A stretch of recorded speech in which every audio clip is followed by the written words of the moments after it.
The ClevelandMoto podcast is brought to you by Manscaped Lawnmower 4.0.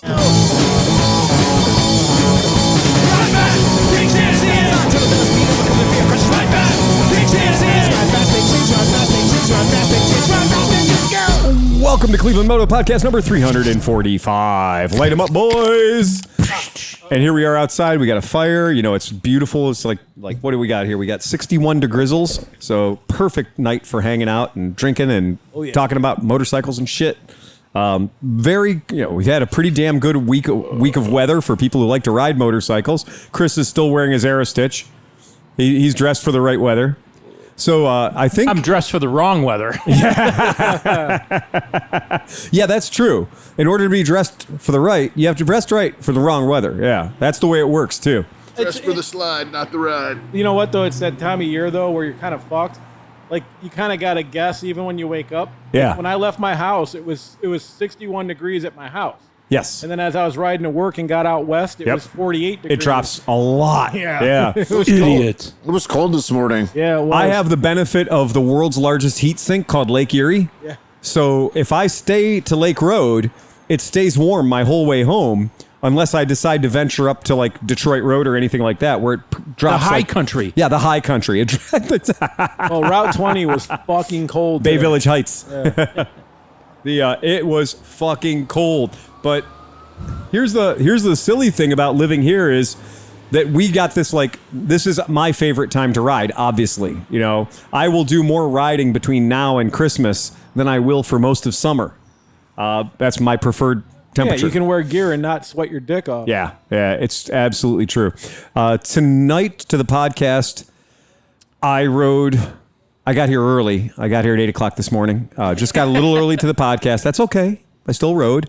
But I rode the Harley Davidson FLHP, the Road King Police Edition. Because, windshield, the whole thing. Very nice.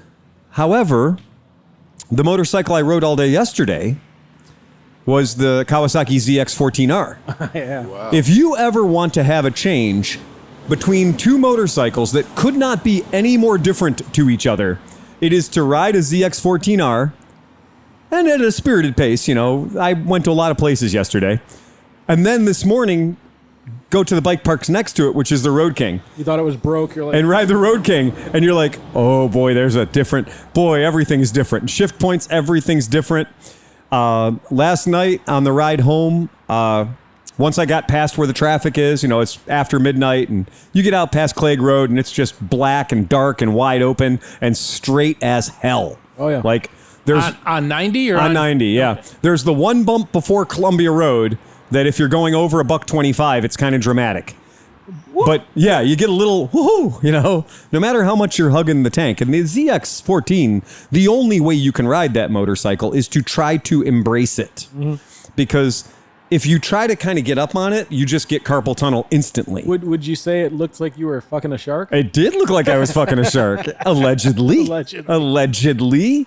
A big blue shark.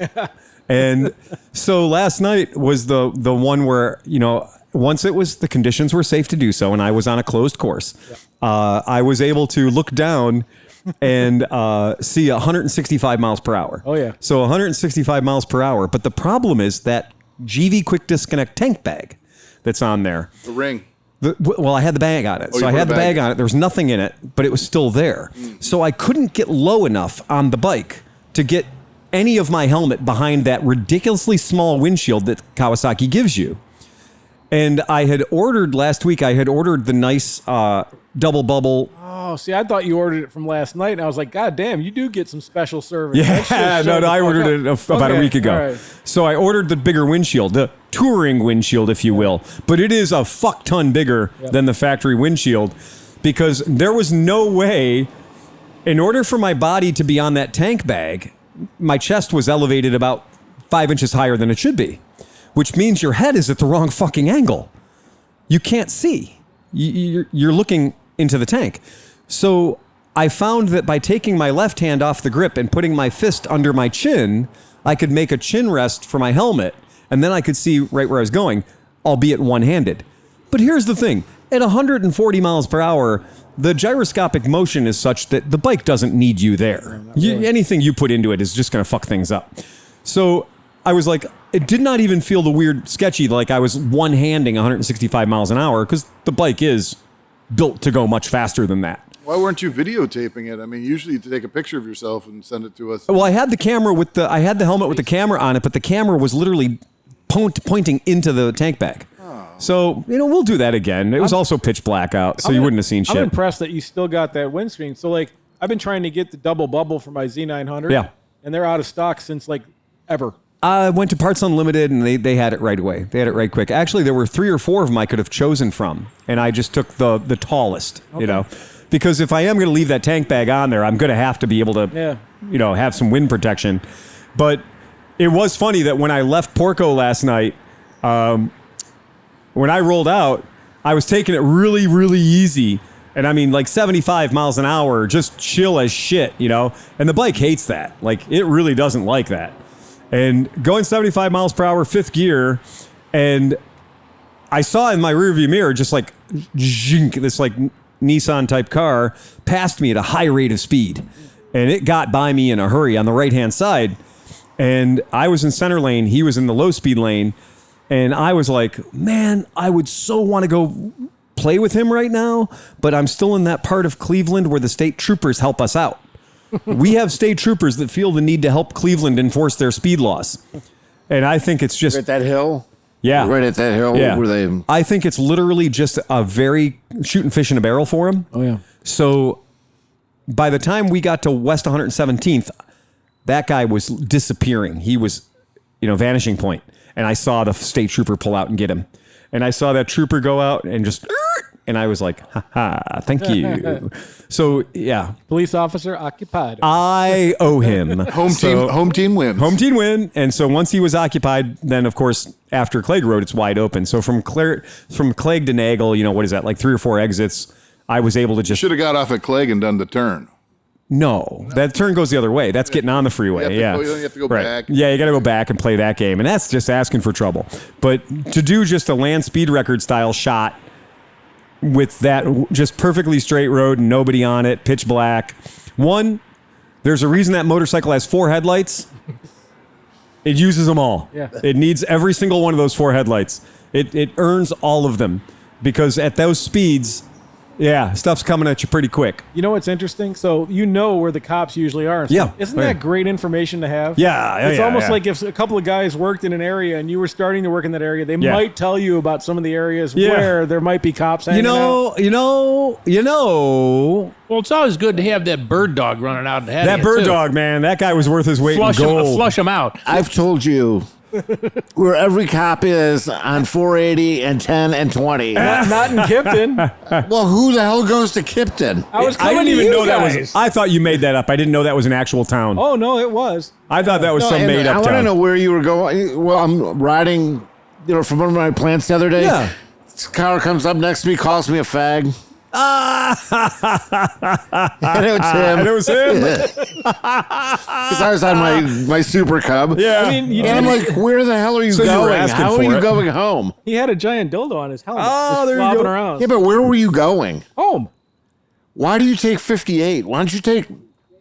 Oh, I usually go straight. I had to go out. I was picking up beer. Oh, okay. Oh. Okay. There's that beer stop. You know that store, like the drive-through spot right there? Yeah. Yeah. So, and to my left, what did you ride tonight, Dan?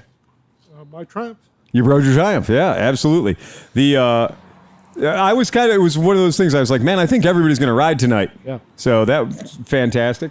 And you brought the only thing you can bring when you're riding the Triumph, and that is you brought a bottle of whiskey. Yeah. He's brought beer before on the Triumph. He always has that one cooler, right? Yeah. Tell the folks about this whiskey because it's got Tell our audience at home. Yeah, tell them about this whiskey. Game of Thrones labeled Royal Lochnagar. Yeah. House Baratheon. House of Baratheon branded whiskey. That's hilarious. They've got one for every house. I have Yeah. 2 more at home. So the Tigerian one has just got, tits and dragons. Yeah, pretty much. Yeah, that's it. You just look at the bottles, just tits and dragons. That's all it is.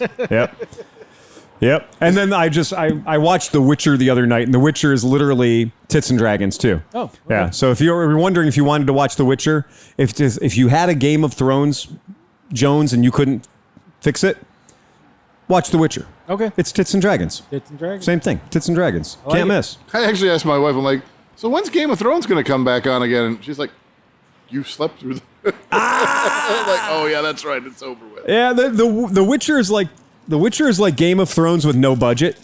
And they don't even care. They're not careful how they talk. Like in the one scene, the guy's like ROTFL. No, but you know, they're using common things like, oh shit, I can't believe they did that. Like that was not the way people talked. Right. In the 1300s or whatever. You know? Didn't a couple people have like a Starbucks cup or a watch? Or That something? was Dionysus. She had a Starbucks cup there in the Game of Thrones. Dairy Queen delivered. Wow. Is that did Did Kit you get just enough do for that? everyone? I could pass it around. No. It's good. All right, and My Sleepy, daughter got what's us a your milkshake. nice? Sleepy, what'd you ride, buddy? My FJ09. It's my commuter Aaron bike. brings I rode all it the to work. milkshakes to the podcast. Nice. But yeah, I rode to work, so I just rode it here. Yeah. I still don't love it, but it's getting better. I It's getting discovered better. I forgot that it had modes. All right, and so everybody's like, never use the rain mode, it sucks. Well, apparently on this bike, the rain mode is actually smooths it out. It still goes 100 miles an hour, Right. so whatever. I discovered last night after my speed run of 165 miles an hour when I got on my last approach for my house, I looked down and realized that I was in low power mode.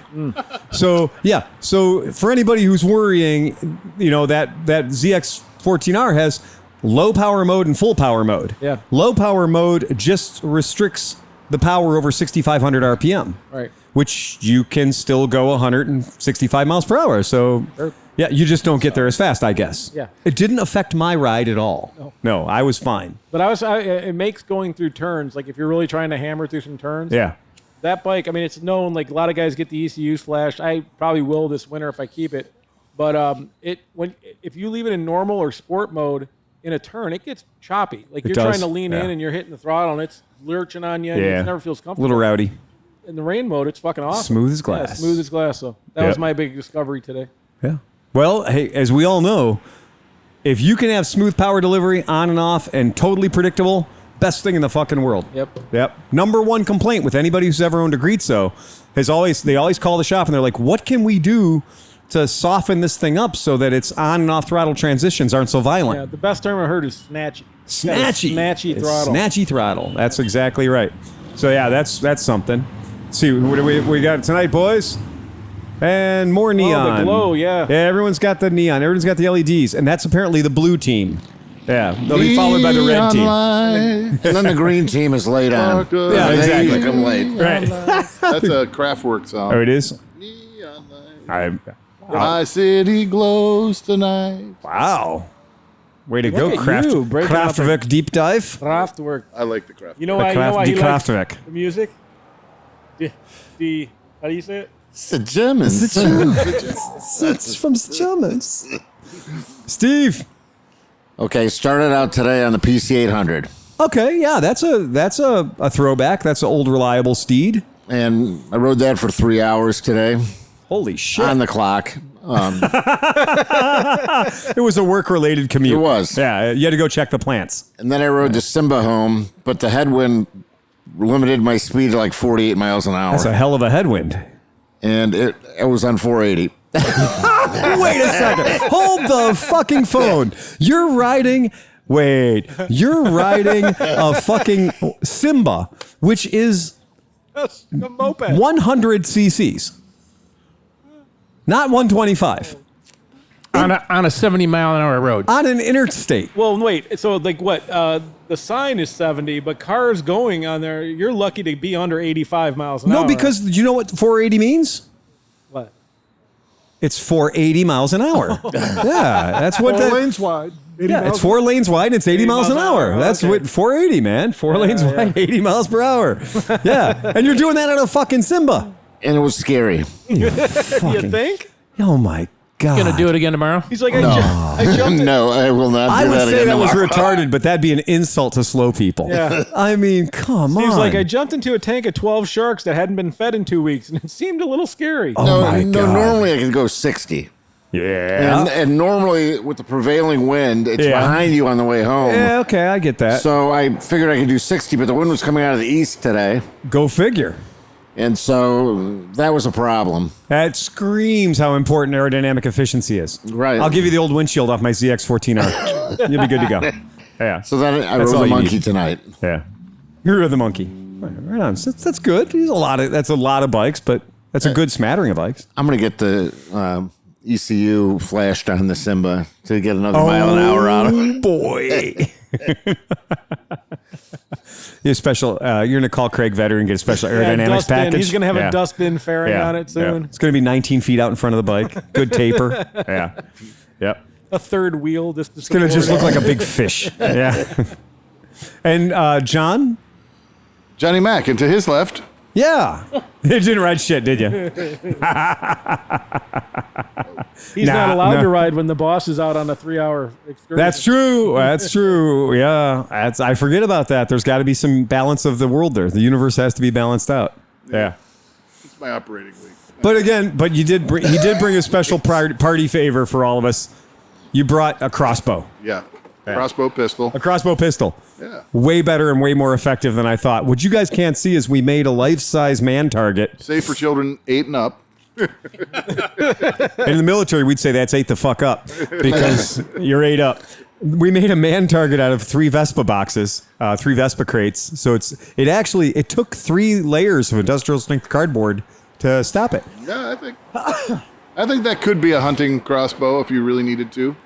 Oh yeah, absolutely. Yeah. In the apocalypse. Yeah, it's only good for hunting apocalypses. Well, you can get like aluminum arrows. Alpacalypse. You can get broadhead. The alpacalypse. Because they don't move. They just they look don't at move. you like, Right. They're hoping you to get within spitting range. With an alpaca, you would just hit it in the jugular and suck the blood out of it and close it up. And close it back up again. That's a good.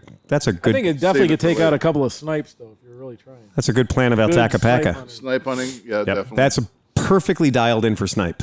Yeah, that's finely calibrated for snipes. And to your left, Chris Smith. and Chris Smith, we did talk earlier about he is wearing his Aerostitch, or the Tourmaster is. equivalent of the Aerostitch. What's your ride tonight, Chris? I rode the always enjoyable Yeah. 2020 367 Yeah. Janus. The Janus 650. I mean just the Janus 250. 250. Can I just say did you that clean your Janus before you got here? That's kind He of blew it personal. out. No, he blew out his Janus. Yeah. Yeah. I'm just going to just say, for though, you. I'm going to tell you that, as your Janus ages, it looks better. No, yeah, right. so now that you've got some miles on it, is the Janus still, feeling really nice and tight? Or is it loosening up a bit? Yes and yes. Yeah, they're always nice when they loosen up a bit. When they start out, they're always too tight. A little tight. Yeah, but you gotta stick with it. You'll loosen up that when Janus. you went back to Goshen, did they put a stitch in for mommy or no? Oh, Wouldn't you like to know? I'd like to have Janus renewal surgery, please. Oh, our podcast listener is hating this right now. Oh, he's fucking sick of that joke. I think that there has been a lack of Janus jokes for the last month Plus, or have you two. tried bleaching the Janus? No. Dan, ladies and gentlemen, Dan. Yes, when your Janus He's gets here all week. Wait, we don't have Oscar I with know, the right, yeah. soundboard this Soundboard. week. Oh my God, that's fucking hilarious. So I got a story for you. You do? Oh, It's a karma story. So I'm Is it a good karma story or a bad karma story? well, you can judge. we will. So I'm walking out of our building, and there's a young mother with her little 1-year-old, and I overhear her talking on her cell phone, saying, "Well, my ride didn't show up, and my phone's about ready to die, and I don't know what to do." So I stopped. I said, "Ma'am, do you need a charger?" She says, "Yeah." I said, "What kind of phone do you have?" She says, "I don't know, an iPhone 12 or 15, whatever the fuck it is." I said, "Well, let me go get you a charger." So go back into my office. She's sitting in the hallway. I come walking back out, and I give her a charger, and I give her my business card. I said, "I'm down at the end of the hall. Just sit here, charge your phone, and take the charger back when you're done. Leave it at the front desk." She says, "Okay."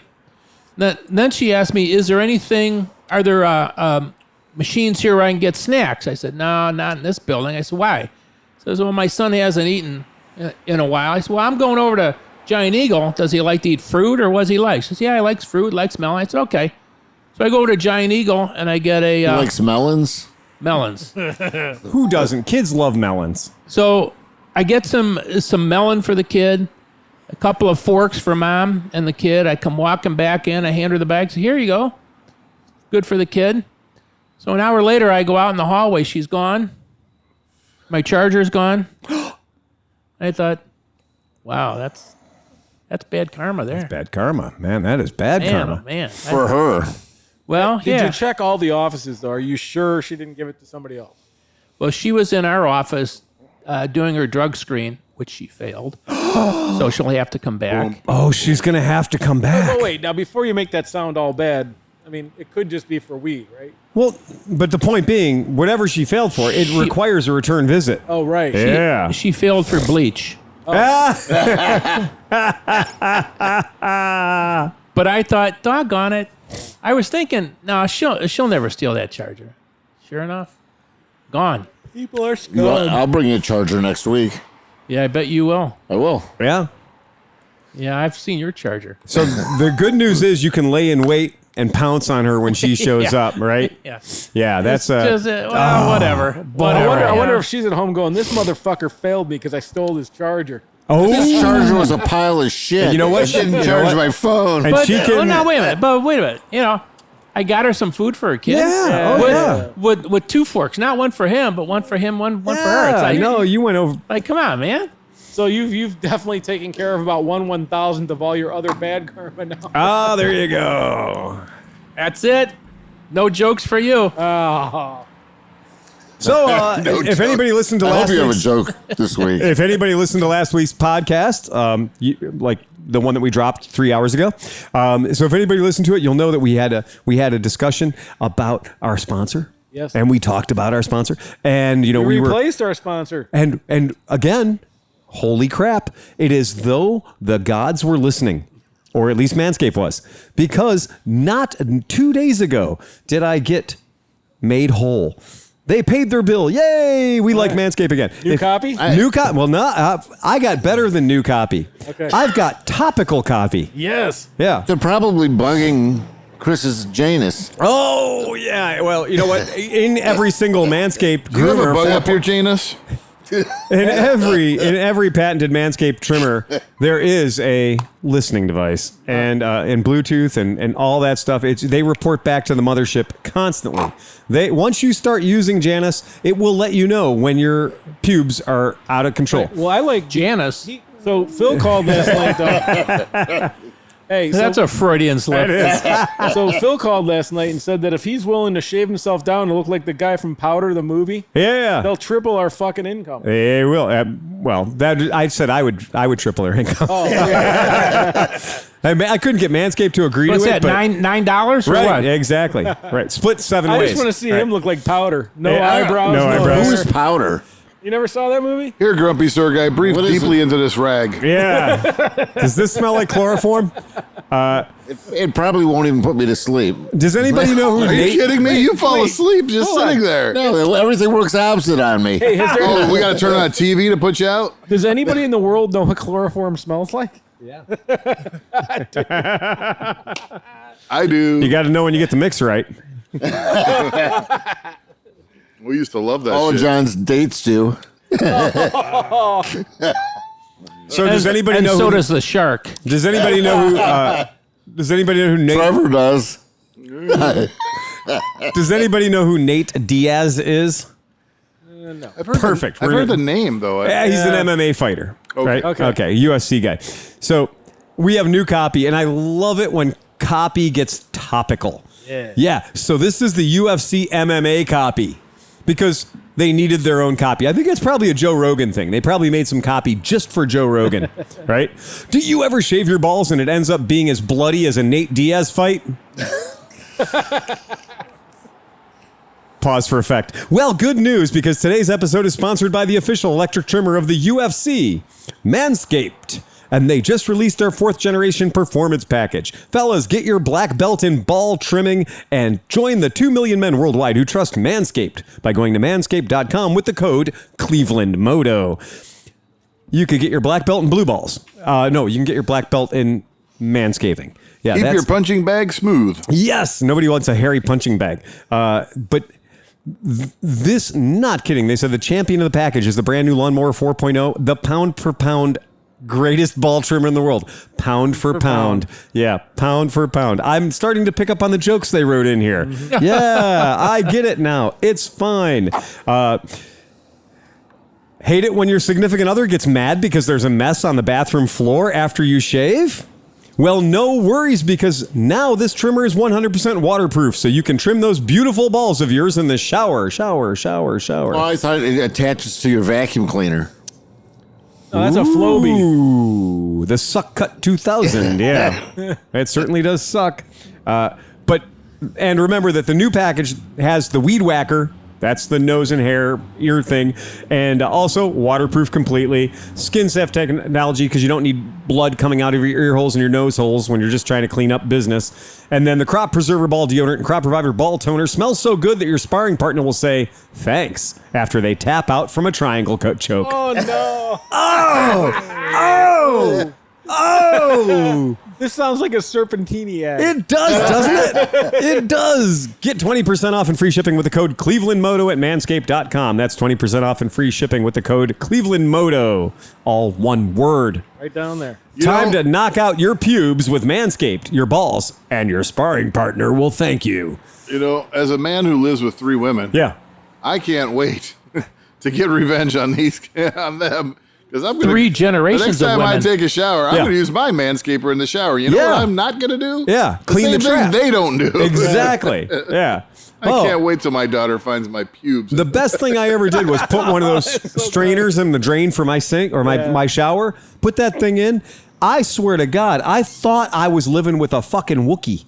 Like, you're standing in 4 inches of water. You're like, I'll just give the thing a little hook, right? Reach out and give it a hook, and you're like, what the shit? Dude, Jesus Christ. Pull a full womp rat out of Yeah, the exactly. 6:01 this morning a.m. I'm in the bathroom brushing my teeth, and the sink is coming up. I'm like, motherfucker. Yeah. So I reach underneath, and I have one of those plastic barbed wire fucking Yeah, things. yeah, zip strip. Big- Yeah. I pulled an entire Wookiee out of the. I mean, like entire. A proper tumbleweave. Yeah. Yeah. I'm like, how does that happen? They comb their hair over the sink. I just don't understand how do they keep getting more hair, because I've been losing hair steadily for the past 20 years. Right. Yeah. Yeah. I want everything my wife's given up surgically installed on my head, because apparently she's got fucking hair to spare from every goddamn man. where. Right. Makes me angry. So anyway, to all the folks out there, especially Pete at Moto, who thinks that we're BGP, he swears to God we're all BGP for like taking on a sponsor. He's like, I had the opportunity to take on Manscaped, but I didn't. What's Why- BGP? Big gay pussy. Oh. No. Yeah. Yeah, gee, who wouldn't want to be compensated for all the hard work we put in? Wait, that's coming from somebody from Colorado? Well, again, we love Pete. We do. He came down a little hard on the fact that we have a sponsor, or that we took the money. We're sellouts. Totally. Yeah. Amen, brother. I want to throw a quick shout out to, and I don't know how I ended up with it, and Yeah. maybe it was somebody won a prize, but I got a bag of coffee from Mid Ohio, and it was from Hell Coffee. Hell? It was Ride or Die Coffee. It was okay. Yeah. Do you remember? Did Dan win a bag or something? And I got a bag, or somebody was passing it out. It wasn't from our friends at Scoop, but it's really good coffee, and I'm really enjoying it. Cool. And I'll have to try to figure that out again. I don't have the bag in front of me, but it's I know the type of coffee. It was Ride or Die. Yeah. And I think it was from Hell Coffee Company or something. Wow. I wish Bulletproof Coffee would sponsor us, because Bulletproof Coffee is actually good. Well, isn't that coffee with just butter in it? It's actually coffee that's certified to not have any like mold and anything growing in it. Like, because I guess coffee easily grows mold. Yeah. But but then they also sell a product that's got butter and MCT, which is like coconut oil. Yeah. And it's actually really good. But the coffee, which I drink black, is excellent coffee. I don't know if you guys are aware of, we do have Patreon subscribers. And I do want to give a massive, massive shout out because it's one thing to sign up to be a Patreon subscriber and pay money to listen to this shit every single month. That's badass as hell. That is awesome. I'd like to thank... Very rarely does this happen. Somebody signs in at the $5 level, and then for fucking no reason whatsoever, they up their ante from $5 to $10. And for no reason I can come up with, Matt at Moto Hop. Matt just doubled his fucking donation. And I can't, for the life of me, figure out why. I don't know. And I can only think that one night he was listening to us and probably spit something out his mouth. And probably went, maybe, just maybe I should increase my donation. But here's something fucking cool, like legit, like Moto Hop. I just went to his Facebook page. Yeah, badass, super cool. Got a lot of fun stuff happening up there. He's a cool dude. I totally dig it. Excuse me, I was wrong on that. It's Evil Coffee Company. Evil Coffee Company. Yeah, and they have Victory Lap, Dark Coffee. They have a Deadline medium, Parade Lap medium, Idle Speed Light Roast, all motorcycle century. Wait, Parade Lap? Yeah. Was Parade it like Lap? Decaf? I don't think it's a decaf. Well, then there's Victory Lap, Parade Lap. If you take the Parade Lap at Mid-Ohio, that's 196 miles per hour. Yeah, that is frighteningly fast. The interesting thing I wanted to report because... news is fun and news is interesting and all that shit that's happening out in the world right now. But when it comes to what is happening in the world of, well, let's just say cutting edge designer motorcycles, have you mentioned the new electric? Now, who makes that? Pull that up because or give me the name of that because that OLA? I think it's Did you OLA. just soil yourself? Yeah. It's horrible. He soiled himself. It's like 5 on the Mike scale of sourness. Yeah, I thought there was some respectable numbers on the faster bike, like Right. would be like 72 Yeah. miles an hour Yeah. and a range of 115 miles, I think. Yeah, and so we're getting to that point. This one, I That think cinch or your cigar? they're advertising 115 kilometers per hour with a 180 kilometer range. So that's quite a bit. That's quite a bit of range. But yeah, it's a very svelte looking, very kind of a sexy looking scooter. It's not very choppy like the NIU is. It does look like the future, so I have to give them credit. It's kind of a badass looking scooter. Really kind of a neat thing. And I'm in a bad place with electric vehicles right now. yeah, I mean, we talk about them, they're there and everything. It's just, new ones are coming out. It doesn't excite me. I mean, I like them. I mean, they're cool. I'll ride yours. Yeah, exactly. I'm just not buying one. Yep. I'm not buying one, and I'm not trying to, put anybody out of business or anything. Nope. I think it's a great thing, but I can't get behind the fact that I know that if I buy this thing in 5 to 6 years, I'm going to have a major expenditure in replacing the battery or something like that. I mean, if it doesn't have, for me, I mean, I could buy any regular gasoline motorcycle, and if I take care of it, I can ride it for 30 years and just put gas in and oil. You know absolutely. what I mean? And that's what I just have. I'm getting a little. There's so many coming out. Yep. I mean, they're cool and all, but it's just getting. It's like. And you see, like today, before you got here, there was like 2 or 3 kids on like not kids, adults riding by on like Chinese fucking electric bicycle, moped, scooter looking things doing 30 miles an hour. You know what I mean? Like way faster than 30. There's a reason why Yamaha, Kawasaki. I mean, they're dabbling here and there with electric bicycles, but they're not really trying to push these things because it's not quite ready yet.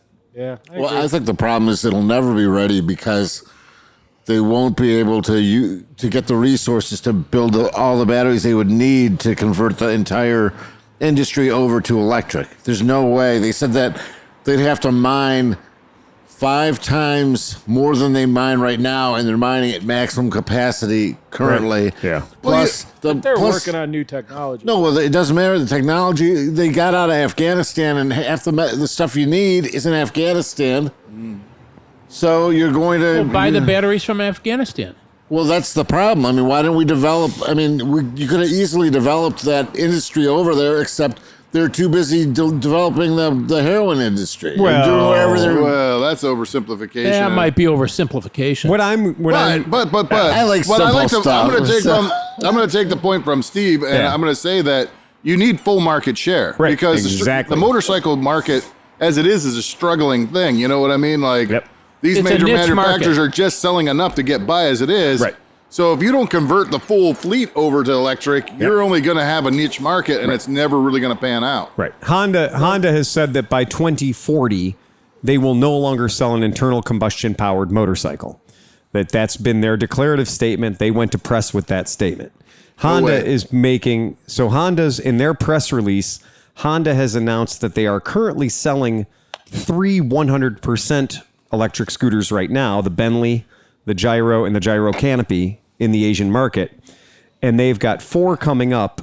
One is a scooter, or maybe 2 are scooters, but the third and the fourth, well, one is going to be a CB125R with an electric power plant. It's just the CB125R, but it's got an electric battery and a motor, and it's, that is going to be a 75 mile per hour motorcycle. Are they sticking to chain, or is it going to be a hub drive? I don't know. That's a very good question. It probably is going to be something, a chain or a belt drive. But then the other one that they're doing is they're saying for 2024, they're going to have a full Zero SRS or Energica Rebel-sized Honda motorcycle for 2024. And they've already put outlines of it and blurry pictures of it and shit on all their marketing stuff. So they've applied for patents. Well, everyone always applies for patents, but actually I do have all the patent photographs already exist for the Honda CB125R. You can look those up and that is, according to this picture, that is either belt or chain. Based on what I can see in the picture, I can't tell, but it's either a belt or a chain. It is certainly a CBR 125. Well, and you heard the tagline. Yeah. You meet the nicest people on an electric motorcycle. On an electric motorcycle. I mean, I'm never going to be able to buy a used Zero that's still very viable for $1,000 to $2,000. No, it's never going to happen. Not for a very, very long time. Trickle down that far. I think you're right. You're to get one for $3,000, and you have to spend at least $2,500 for a battery. Right. And we did. That's a generalization, Steve. Probably that's 2 in a row. But I mean, you look at Go what back happened. to your cigar. I'm going to do the first Zero Ice. Like 10 years ago, like that guy that came in here with that like first gen Zero. Yep. Oh, yeah. Yeah. I mean, how much could he get for that? He couldn't get very Virtually much nothing. for it. Right. Virtually nothing. Nobody because would pay the him anything batteries for are it. shot. Fuck a It's got- CC. Yeah. But I mean, that's an issue because the technology moved too far ahead. Yeah. But I mean, what was it the same way with the internal combustion motorcycle in 1909? I mean, in 1920, what did you have in 20? Right. Compared to 1909, you wouldn't buy a 1909 bike. Right. I mean, That's exactly right. I think it's difficult for them to gain market share because it's like legalizing weed. You can legalize weed. You know who's going to smoke weed? The same people who smoke weed. The same exact people who smoke weed. Yeah. Right. So now you have electric motorcycles, and people who really want a electric motorcycle are going to buy an electric motorcycle. Yep. But most people aren't. I think that our customers we've been selling the bikes to are people that are multi-bike owners anyway. Okay. They didn't buy the electric to be their only motorcycle. I've got like 3 people that bought the electrics to be their only motorcycle. Everybody else we've sold bikes to, they've all had like, okay, I have my Harley for long trips.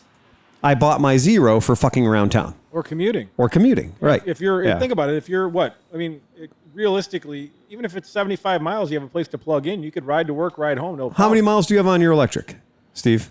13,000. 13,000. Yeah, 13,000 miles, right? I got a 13,000 hours. Right. At 1 mile per hour. I've got a customer that's got 22,000 miles on his Zero, and that's exactly it. He just uses the Zero for back and forth to work. Right. He's 21 miles each way. As you know, we were joking. He's like, high speed charging. It means nothing to me. Right. Plugs it in overnight, goes to work, comes home, done. Yeah. I go home, I come out, and he's like, even if I want to go fuck around, I can go fuck around. I got enough juice to go fuck around a little bit. I can take side trips or whatever. Come home, plug it in.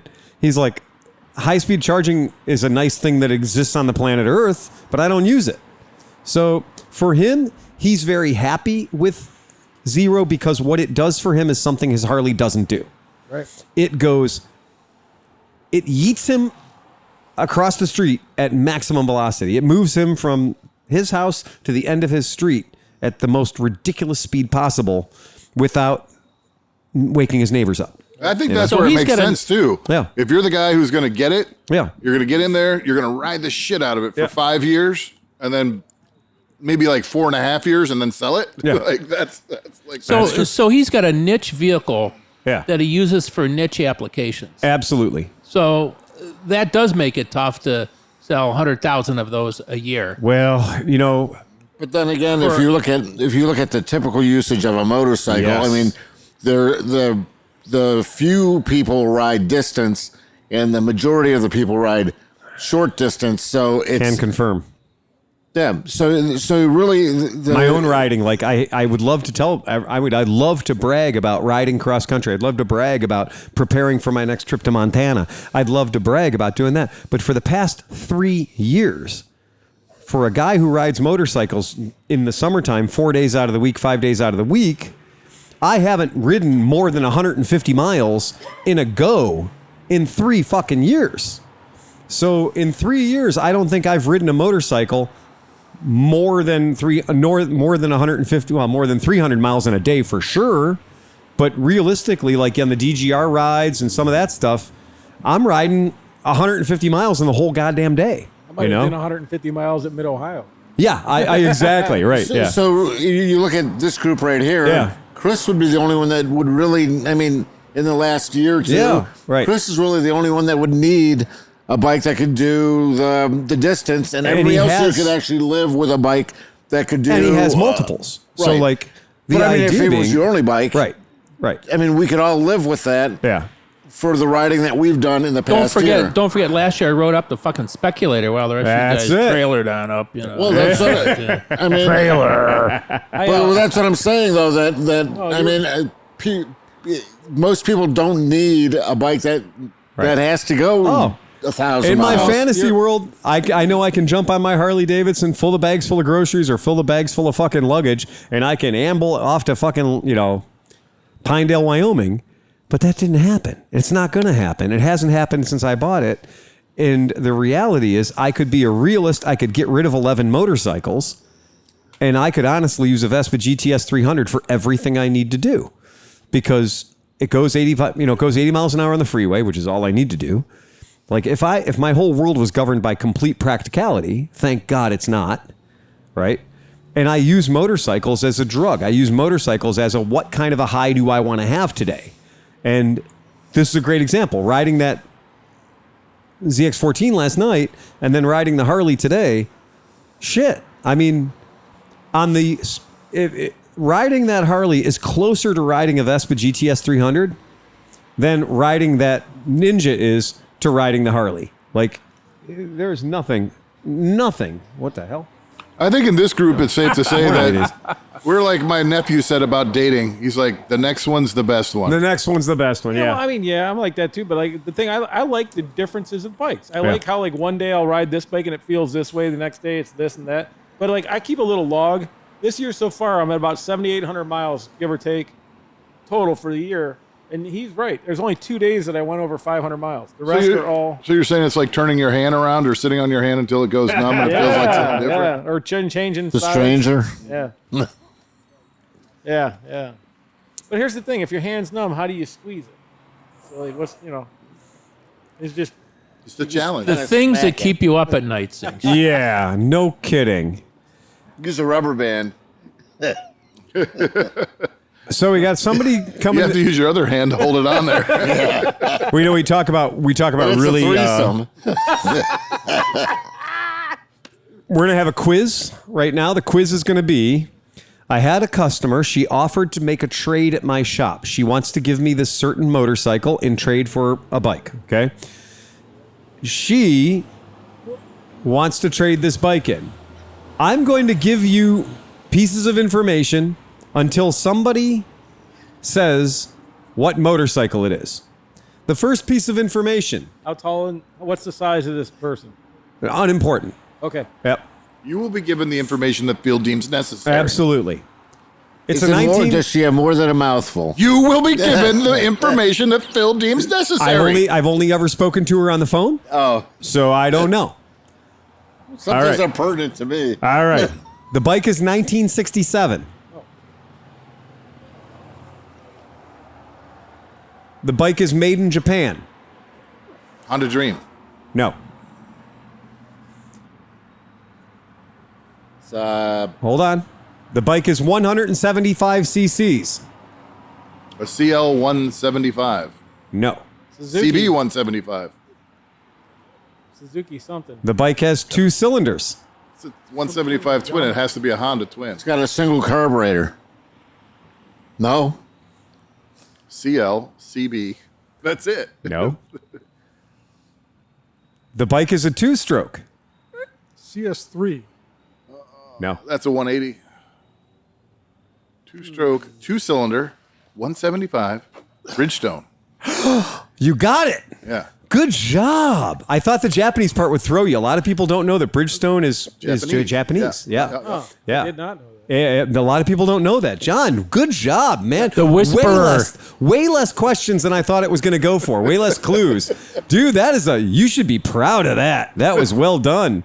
Yeah. Bridgestone is a motorcycle company that most people don't know about. Like, they're not even aware that Bridgestone, and yes, it is the same Bridgestone that made the tires. Like, I don't know if that Tars. 175 is the same, but Bridgestone, they had I think it was a 250 or 350. They did. And they used an oiling system. It's a 2-stroke, but it actually pumps oil through the crankshafts, up the connecting rod, and out the piston. Yes. Like it was a pressure feed oil system. So Bridgestone actually, this is something that I had completely overlooked. Like in my motorcycle history, I seen Bridgestones running around Mid-Ohio and stuff, and they never really appealed to me other than aesthetically. I loved the way the Scramblers look because it's a pipe on each side, and it looks fucking cool. It's just a cool looking bike. Yep. But here's some interesting things that I didn't fucking know about it. Bridgestone, the tire company, right, started building bicycles and shit in 1946, right after the war. Right after the war. And the company, like the actual company, is from Kyobashi. So it's a Kyobashi Tokyo company. And Bridgestone Tire Company is a Japanese company. And everyone thinks Bridgestone, that's the most British sounding name. But it's not. It's a Japanese company. And they built mopeds and motorcycles from 1952 all the way up to 1970. So that's quite a long run for a company that clearly did not, a Japanese company that couldn't survive the Japanese invasion.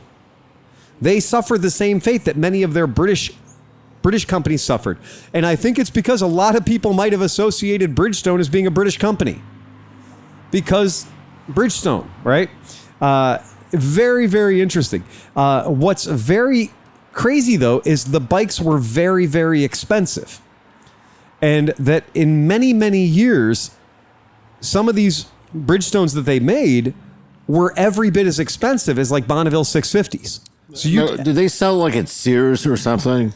I think Some of them may have been badged. I think they as an were Allstate badged. I or think they were something like badged. I think some Bridgestones were badged as what we would call, catalog bikes, that. Sears. So this is really interesting. The 177 motor, that They might have been Montgomery Ward too. I think they were. I think yeah, Montgomery that's what I Ward were was thinking. Bridgestones. Yeah. And listen to the description, though, of this particular motor, because I think this motor is so unique and so interesting that I want to own this bike now just because the motor is so weird. It was called the Dual Twin. So 170cc Dual Twin. And the Dual Twin part of the name is not what you think it was. The engine was a double up of the 90cc motor. They took their 90cc engine and basically grafted them side by side. The engine used rotary valves to control the inlet for the carburetors, and the rotary valves are mounted at the end of the crankshafts. Fucking cool. Like, that's very, very cool technology. I love rotary valve motors. They're fun. And fun and maintenance free and a very good mix, right? So really, really smart. Put You get a together lot of good, like the low end is fun. They ride like a 4-stroke. They pull like a 4-stroke. Exactly. This configuration, they put the generator above the engine behind the cylinders, and the cylinder bores were chrome plated. So automatically, right from the factory, chrome-plated cylinder bores. Super smart, super cool. We talked about the Sim and how it had the ceramic. This is the same thing. It's a company spending a lot of extra money to give you something better. We know that two-strokes have a reputation for needing to be rehoned or re-sleeved, every 10,000 miles or something. Well, not when you chrome line them. It's like high chrome pumps. Like when you high chrome a pump, they last forever. Yep. In theory, it'll last forever. So that's really cool. It did have an oil injection system. So that was another thing. It was advanced for its time. It had oil injection, which is super cool. Now, the name Dual Twin. The name Dual Twin is actually because of the gearbox. So the gearbox was a very weird gearbox. In normal use, it was a rotary gearbox. So you'd go first gear, second gear, third gear, fourth gear. And then if you kicked it again, it cycled all the way back to neutral. And that's very good for when you're in the city. For when you're in the city and you're going light to light, it's 1, 2, 3, 4, right back to neutral. 1, 2, 3, 4, neutral. For in the city, those rotary gearboxes are wonderful. However, there was a lever on the bike, a lever on the case that you could move, and you move the lever, and that was the sport shift lever. The sport shift lever actually gave you a traditional 5-speed. So you went from a 4-speed to a 5-speed by using a different lever. Holy shit. It locked it out and then it went back down? So then you would shift normally. So you could either have the bike as a rotary gearbox for the in-town, or you could pick up an extra gear, and that's what it was called, the Dual Twin. So it was a dual transmission, not a dual range transmission, 2 different types of transmissions. Fucking cool, man. And they called that the sport shift. The sport shift converted the gearbox to a conventional 5-speed. You could no longer jump from top gear to neutral. Ooh. Fucking cool. Yeah, that's badass. I think that's really cool. So we haven't laid eyes on the bike yet. No, we're working that deal out. We're going to see what we can make happen. But, I mean, the styling, if I'm not correct, it should have like chrome on the tank, chrome and black. It's everything that you'd want a Scrambler from 1967 to be. Yeah. So, and she swears, she's like, it runs great. She's like, it runs great. She goes, it wasn't charging the battery. The battery wouldn't hold a charge. I'm like, yeah, it's a 6-volt battery. And, the rectifier is probably a Selenia rectifier, which they age out. Like, they stop working over time. So probably just needs a new regulator rectifier. But anyway, but what I did want to talk about, though, that I thought was hilarious is, that bike makes over 20 horsepower. Wow. So that's a 175, Bridgestone 175 that's rated for 85 miles per hour. That's a Moto gyro bike. It is a Moto gyro bike all day long. Absolutely. So it was designated as the 175 Hurricane Scrambler. So it's got a good name too. So it's got a lot of charisma. So very, very fucking cool. So dig that. They had the 350 GTR and the 350 GTO that was kind of at the end of their, that was their maximum power. That was 37 horsepower. That's singing a song right there. That's powerful. 7,500 RPM. So very, very cool. And that came with twin Mikuni carburetors, twin Mikuni 26s. Nice. So can't ask for a better setup than that. But again, it was really, really expensive. I mean, that motorcycle cost more than a comparable 650cc Bonneville of the day.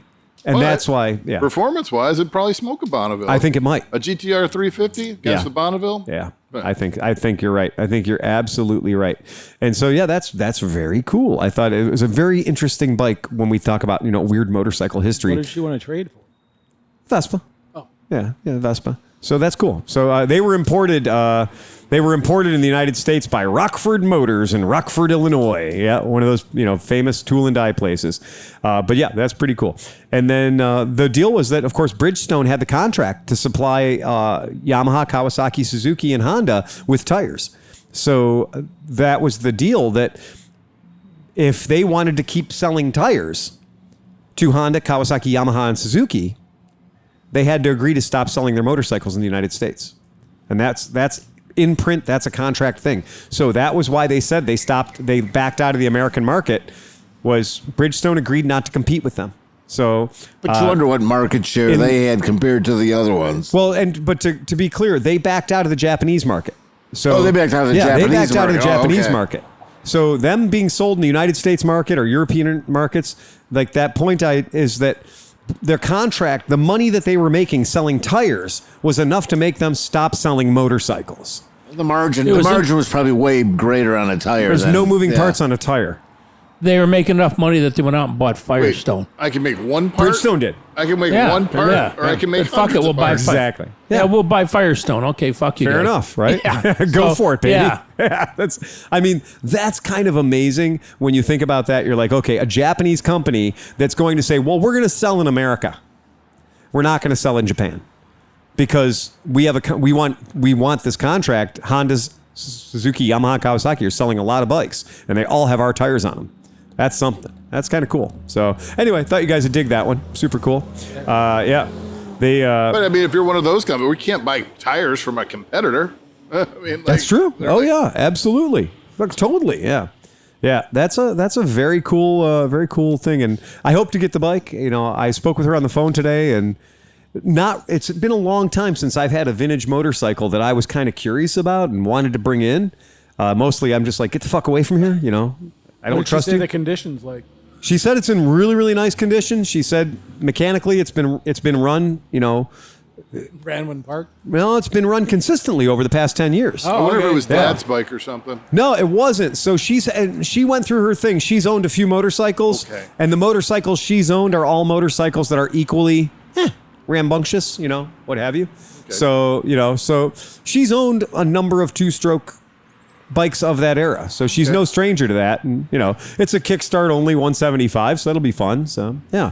Pretty neat. I'm digging everything about that. So 3 stars? I hope so. I hope that gets a full ClevelandMoto 3 stars. I'll be really happy. So it's an interesting thing. Change the suspension in the Vitpillen, in the Husqvarna Vitpillen. Jesus Christ, that bike hurts my body. And I'm that fucking broom handle. I'm going to bring it in for next week. So hopefully we'll have good weather. I'll let everybody ride it. But you know, the motor's a very happy motor. That's that KTM 390 motor, that, you know, 400 motor that you see everywhere. 401, I guess, is what they call it. But now that I got the right size shock on the back and got the, you know, the forks, the front forks are lowered to where they should be, you know, or raised to where they should be. Yeah. It now can stand up on its side stand without falling over if the wind, you know, deer farts on it. But I rode it around and it is like, it's invisible. Like when you're on this motorcycle and you're riding it, you can't see any of it. So like you can see the top of it, which looks exactly like a sewing machine. Like it looks like an industrial plastic device between your legs. It looks like you're riding an igloo cooler, right? But you can't see anything in front of you. You can't see anything behind you. So the bike itself is just totally fucking invisible. Yeah, it's fun. Today, but it hurts. On the way to work, I passed a guy on a KTM 390 on 20. Yeah. And he was like, I could hear his bike through my headphones, music and everything going at like 94,000 RPM. Yeah. Doing 80. Yeah. Oh, yeah. And, like a box of gravel in a tin can going no, like but this. the crazy part was we both went around this truck, and I went around the truck. Right. And I mean, on my FJ, I moved a little bit. Like the wind made me go like this, right? Yeah. And then I looked in the mirrors as he was going by it, and that motherfucker changed lanes. Oh, yeah. Like, you pass. Big truck on a small bike? Yeah. Hang on, buddy. Yeah. They're tiny bikes, man. They really are. And then that one's smaller than the KTM. Oh, it is. Yeah. Oh, there's nothing on that bike that doesn't need to be there. I swear to God, if they would have said, oh, we just made the down tube fat like a Cannondale bicycle and put the gas in there, I wouldn't have been surprised. Because there's just like, fuck, this thing's minimalist. It's minimalist to the point where it's like, if you lean your head the wrong direction, you just like the turn signals and everything just disappear, right? You just can't see them. It's a very weird little bike. And the way you ride it, you're so far forward that like you have to physically look down to see the gauges. And so if you have, 52-year-old eyes, where most things that are less than 3 feet away are invisible anyway. Like you can't focus on stuff that's close in.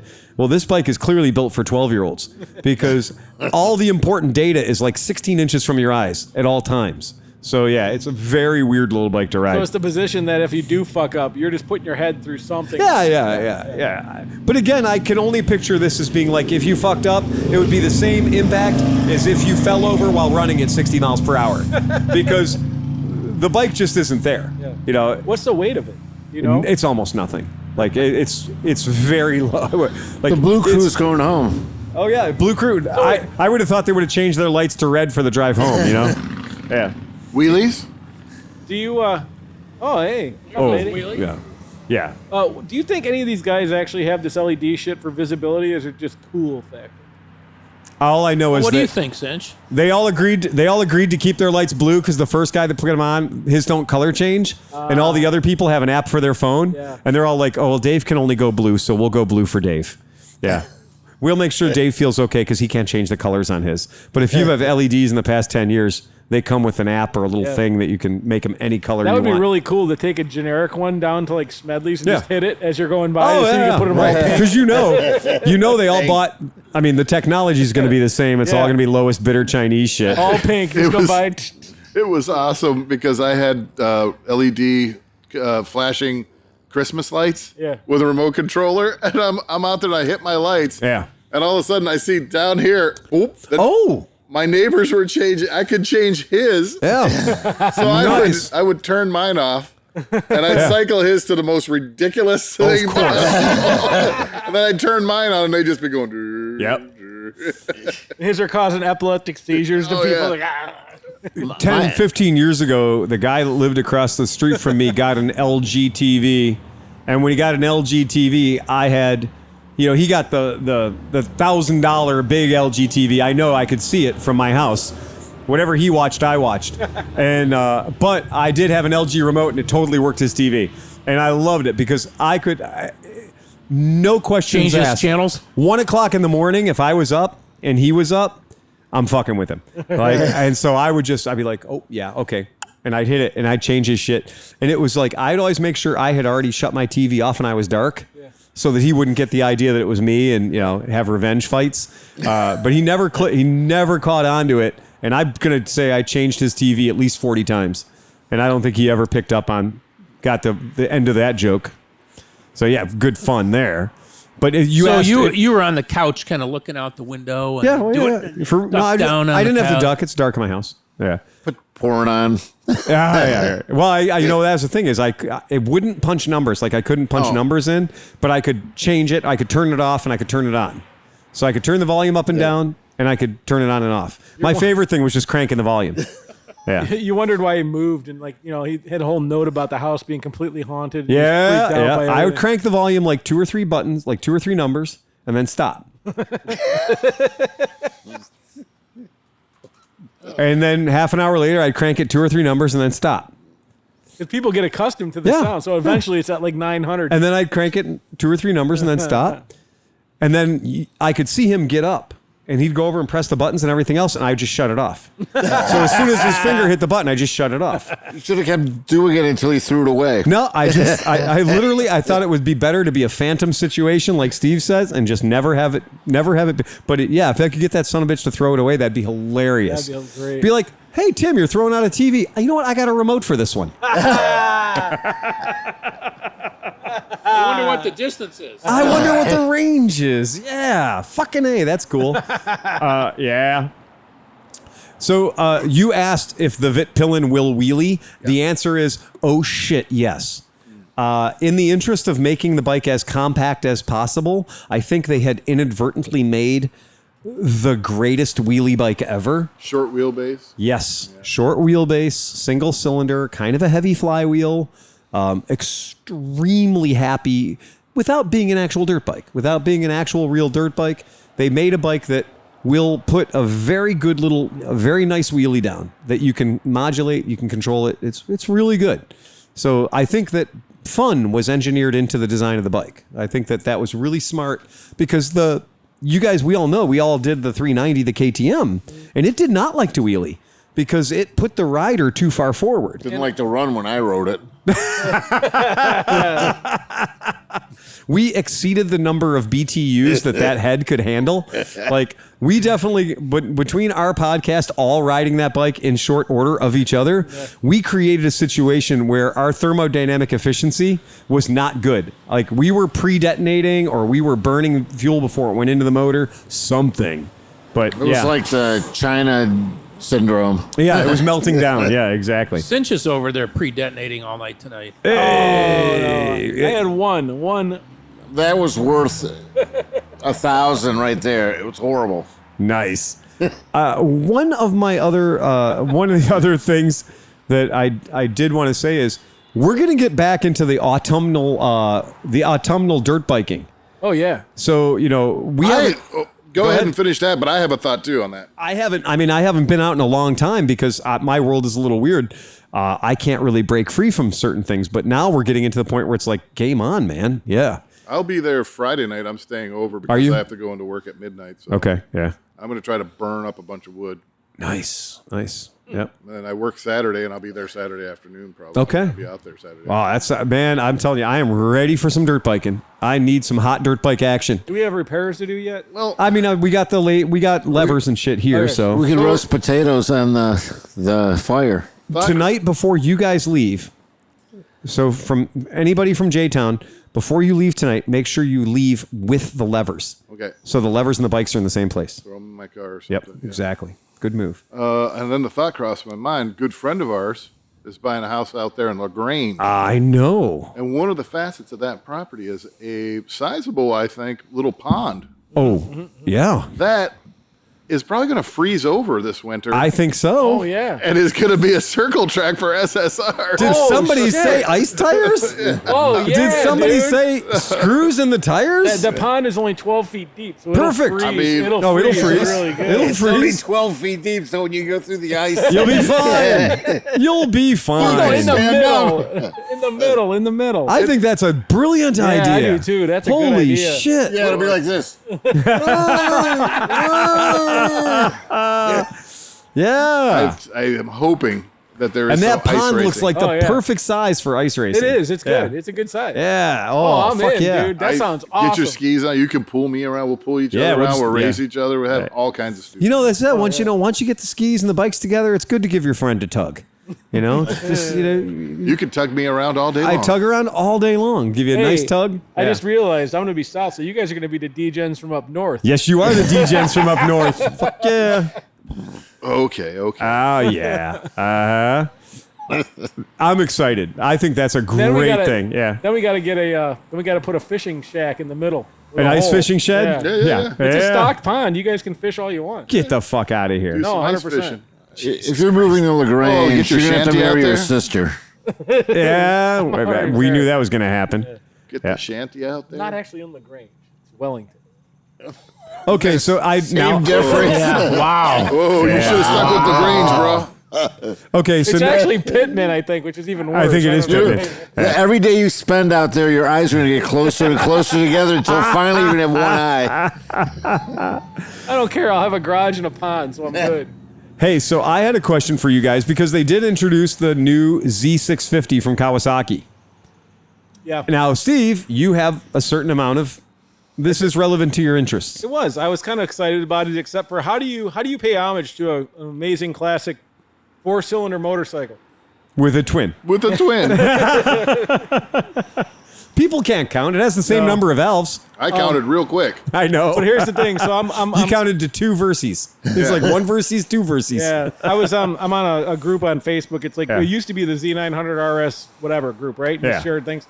Then they added the 650 because it was Okay, coming out. right. And so the day the announcement came, people were Yeah. all excited, and then everybody's like, 2? It's a 2-cylinder. Why has it got 2 cylinders? Because it's a KZ650, not. So it should have been a KZ 750 then. Because then it's a twin. But are you going to Exactly. say the same thing about the CB350? Right. Well, that's that's Yes, exactly. I am. Yeah. No, that's what I'm saying. But that's what I'm saying. Well, and the Disappointed. CB350 can be wrong twice because it could either be a twin or a 4-cylinder, depending on whether it has the letter Right. F after it. Right. And it's wrong anyway because it's a single. So you could have got it right twice. Instead, you fucked it up both times. We should have called it the FJ or FT. FT. Right. It could have been an FT 350, which would have been perfectly accurate. That being said, the 650 is a nice looking bike. It's not It bad is. at all. No, it looks fine. That's nice. And you know what? It's a Versys for people that abhor modern things. Right. So for people that are like, yeah, all the modern bikes all look alike. I like my shit to look old, like a Triumph. Then you're Well, good. now you have a bike that looks old like a Triumph, and you can have a 650. So you can have a Kawasaki. Reliable as shit. Right. Right. 50, yeah. Yeah. Yeah. But then further thinking about this, you could say that they fucked up the Africa twin too. Because it wasn't a... Because there was a parallel. I mean, it was a V twin, Yeah, and it there was was V-twin. a Yeah. parallel Yeah. twin. And they went to a parallel twin. You're exactly right. Yeah, but at least right. it still has a twin note to it and stuff. Yeah, so, you know. yeah. It's still a twin. They just got the configuration screwed up, or they just changed the configuration. So I guess that's just like a half sister, or Yeah. instead of Uh-huh. So who posted the picture today of the Yamaha SRX? I did. You did. Yeah. You know, so I owned one of those motorcycles for a month and a half. People complain that it's a single cylinder, right? Yeah. It's a single cylinder bike. And so how much different is it than like an SR 500? For anybody who asks that question, the answer is shut up, you're stupid. It's totally different. Yeah. It couldn't be any different-er. That SRX is It's an SRX-6. -6. Yeah. It's a wonderful bike. It looks like it. I've It, enjoyed to me, it makes me think of your GB, just not nearly as nice of styling and well, everything. because but it's not. But it's right there. Right, it's not retro styled. You know, it was current styled. It was the style of the day. SRX 6s, right? It's a really fun bike. If you have a chance to get one, anything resembling cheap, I do recommend. It's a really, really fun bike because I had it. They were only sold here in the States for in 1985 or 86. I was going to say year. 1 or 2 years. Yeah, But right. in other markets, they went on until 1997. Yep. And I will tell you that motor is a happy motor. It's a really, really fun bike to ride. It is kind of a good looking bike in a 90s way. You know? I don't mind it. It looks Yeah. pretty nice. Yeah, it's a cool looking bike. I like It's about as attractive as a Hawk GT. It is. Yep, it is. Now It looks like the new CB 1100. It kind of does, yeah. Look at it. It's yeah. Yeah, the SRX, the one that I had, it was just good. It was good from day one. Without any of the horse shit of the kickstart only SR 500, without the power band that was 500 RPM. The SRX had a really good, decent power band on it. You could rev it right the fuck out. It was a good bike. I mean, I really, really liked that thing. But that was one of those ones where I got it for $700 and sold it for $2,000 3 weeks later. Yeah, not a lot. You're not going to find a lot of them around here, at least. But No, but it was a really, really cool bike. And I don't know why it didn't catch on in the United States other than it had to just be fucking expensive. Well, let's see. For what it was. In 85, when did the CBR 600 come out? Because it probably went the same fate as the CB1. I think you're because right. that bike came out and was probably just about the same price as a CBR 600. Nah, I think you're right. And so nobody wanted to buy a CB1, which was a 400, when for $500 more you could buy a 600. Yep. Or buy that bike. That bike looks like it cost almost as much as a you know what I mean? Yeah. It was just I remember I was looking at bikes in 87, and then in 88, I saved from landscaping and stuff. And I was looking at exactly what you're talking about and a couple other ones. And then the CBR 600 came out, the Hurricane. And I got it for $3,200 compared to 25.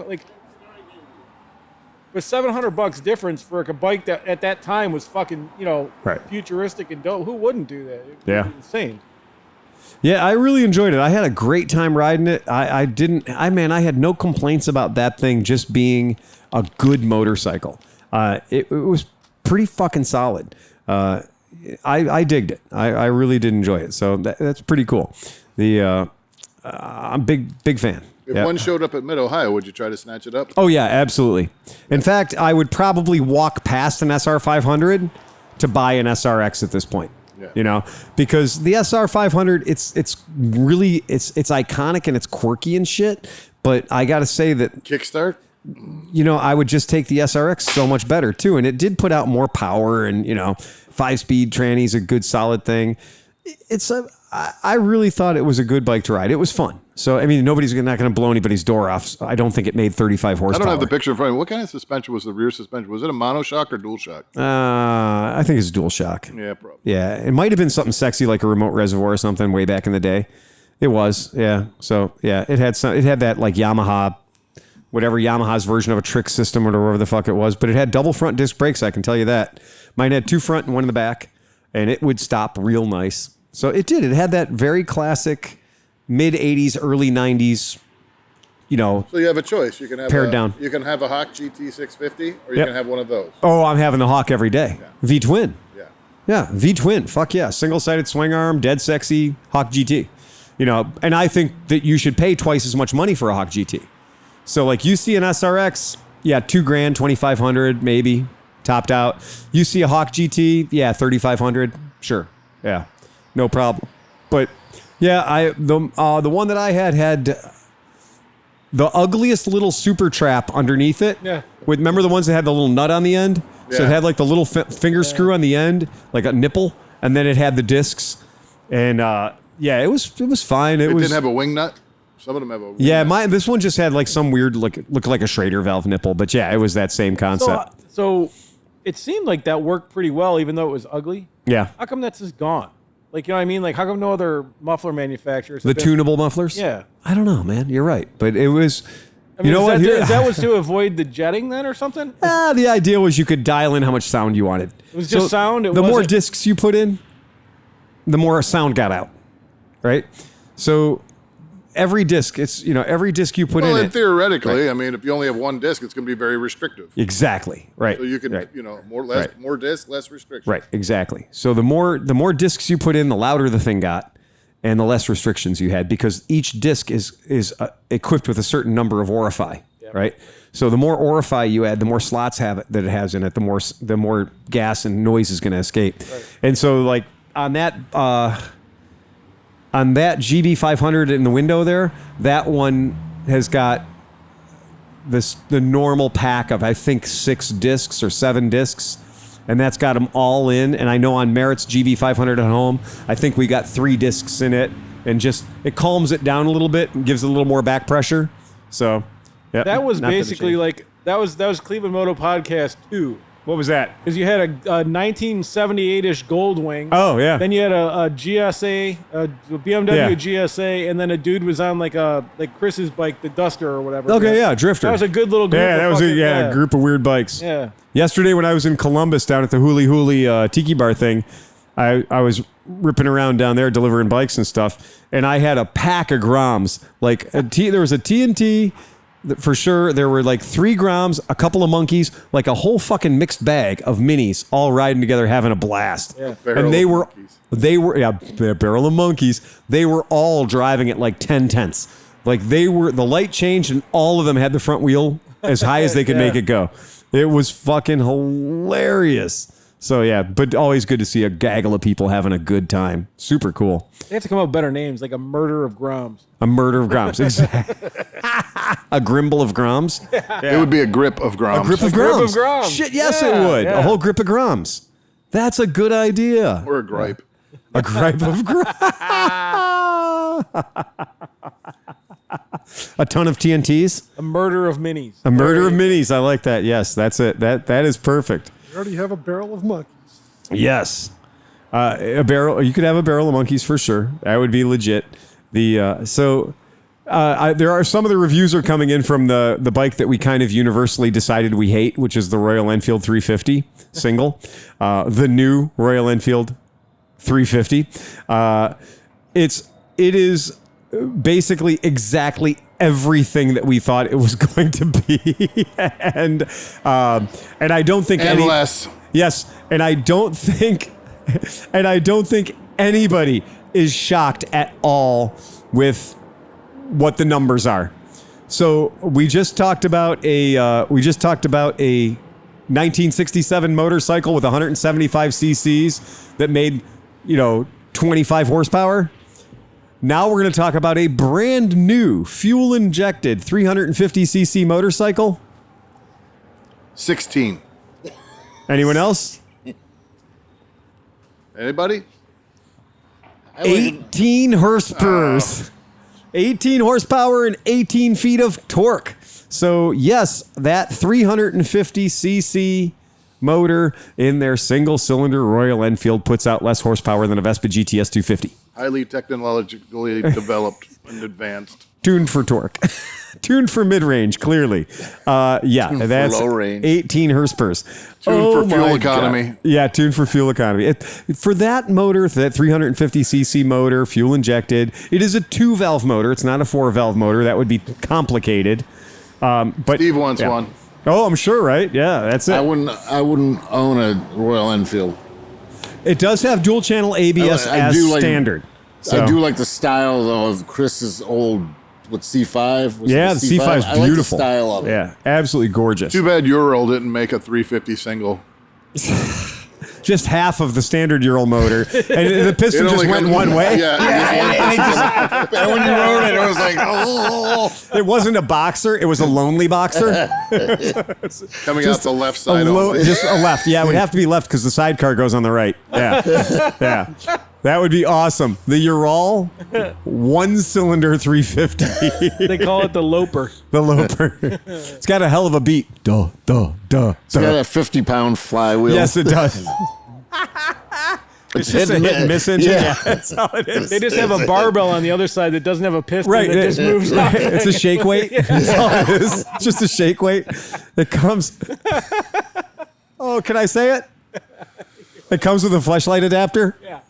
And it's So you only can fuck your- $27,500. People are like, "Fuck your bike." Yeah, I got a flashlight adapter. Yeah, the left side's a piston. The right side, all fun. Don't go over 4,300 RPM. No, rip your dick off. Creates a vacuum, self-energizes. And Sim copied it, and it's called the Symbian. The Symbian. I love it. That's fucking great.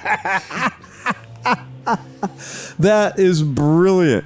Yeah. So again, we're not talking about the quality of the Royal Enfield. We're not talking about anything other than the fact that it's 350 cc's. It's a single cylinder, and it is in fact 18 horsepower. So there you go. So did you guys see? I think it came out this week. It might have been announced a little bit earlier, but Suzuki dropped the 2022 GSX S1000 GT Plus. Mm-hmm. So it's the touring It basically looks like a dust buster. You like that? Fucked one of those weird sucker fishes. It does, but it's supposedly really comfortable. It has the horsepower, and it's a touring bike. Right. It's only $13,700. $13,700. Yeah. Seems One pretty star. reasonable, I guess. Yeah. Yeah, right? I mean, that does seem pretty reasonable. But it does look like, it's ugly, but what touring bikes, and look at the GSA. It's not a fucking pretty bike. No, it's not. In fact, being ugly is kind of its calling card. Right. Hey, would anybody like to guess? I just found another fact about the Royal Enfield 350. Let's compare it to the bike everybody's going to compare it to, a Rebel, because they're both entry-level bikes, right? Would you believe that the Honda Rebel weighs 50 pounds less than the Royal Enfield 350? 50 fucking pounds. Because they use aluminum instead of pig iron. That's a lot of weight different. When you're talking about a bike that's only a 350cc bike, 50 pounds is a lot. And the Rebel has 7 more horsepower and 93,000 more RPMs. So anyway, yeah, that's the difference. That's what it is. So there. Boom, have you ever there heard go. of your buddy? This is many podcasts ago, but somebody that works in the industry bought the 650. Somebody and wants seized yes. on the road. So that's our friend Larry. Have you heard anything Yeah. else? So the bike seized on his way home. Yeah, that's what you said. So the bikes, he bought it at the dealership, was driving it home from the dealership, and it experienced what I will just like to call a critical lack of propulsion. I think Darby has one too. I saw him. I think he does have one too. And so I think what Larry did was Larry somehow got it back to the dealership, or maybe they sent a truck for it, and they did something. And apparently he's been okay ever since. Oh, okay. Yeah. So I don't know. I don't know. I have not heard a shit ton of comments about people saying they were dissatisfied with the Enfield 650. Like, people seem to be pretty happy with it. So I don't know, because there's 2 people that I know of that own them. And the one guy's had it, for a while and doesn't seem to be upset with it. The other guys, I've just found out he had one like a week ago. So, yeah. So I don't think...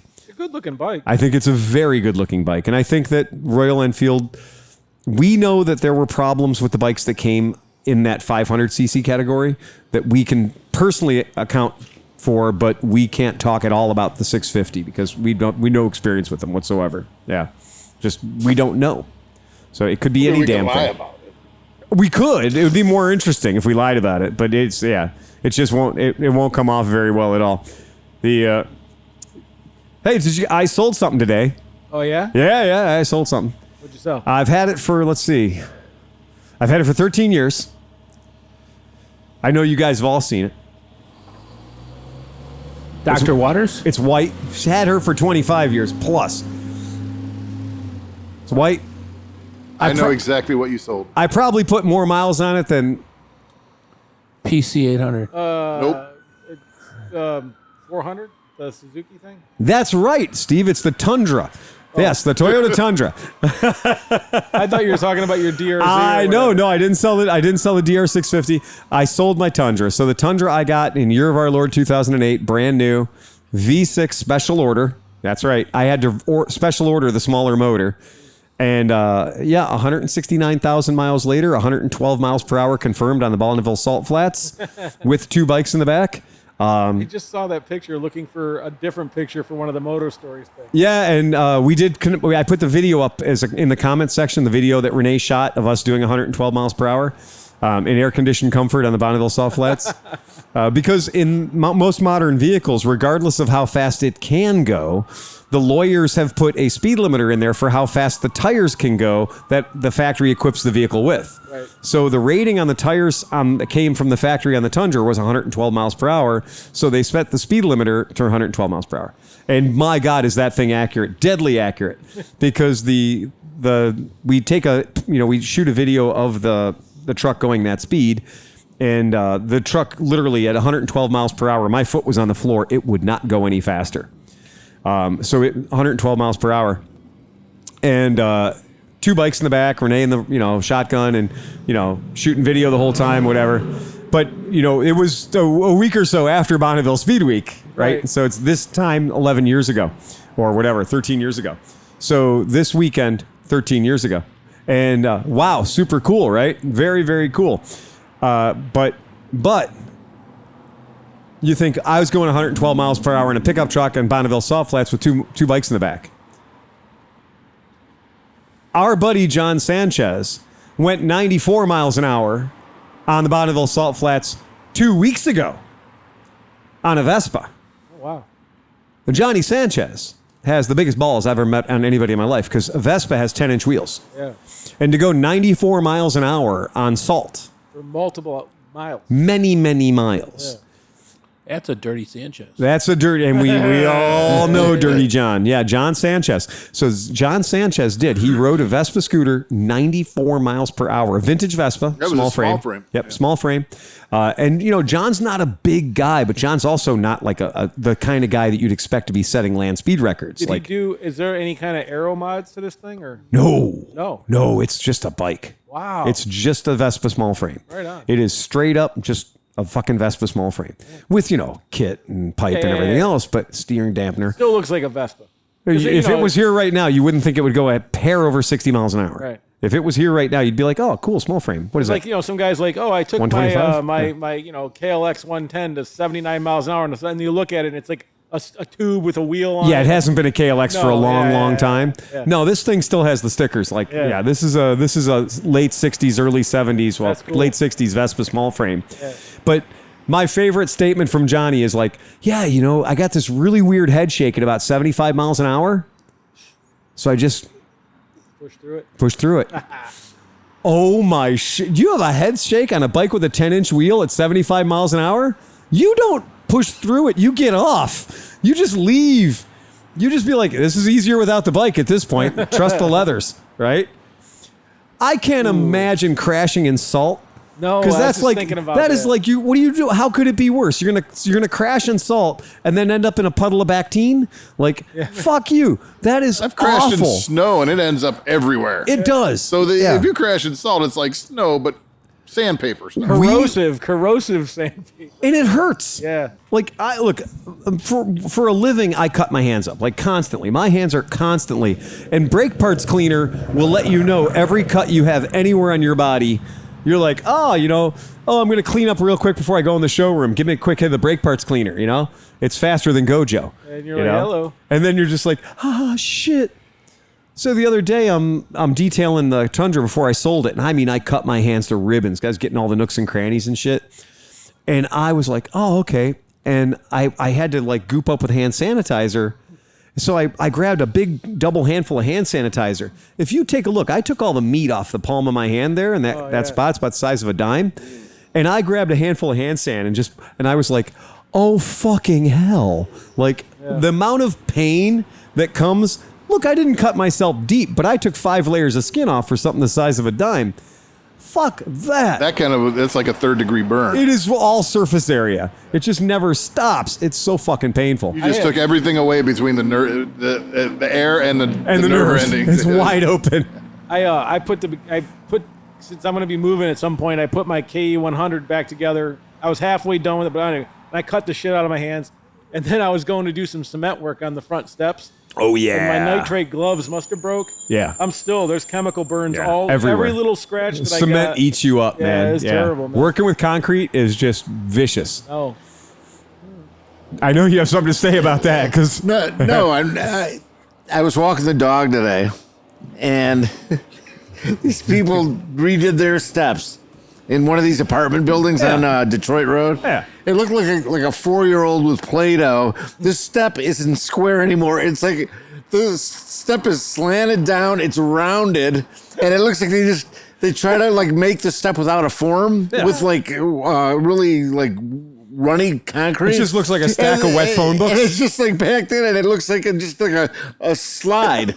I don't know how the guy managed to do my pier. So the guy did the pier at the end of my street, and he built a 75-foot pier underwater with concrete. Well, it does dry. Yeah. It's perfect.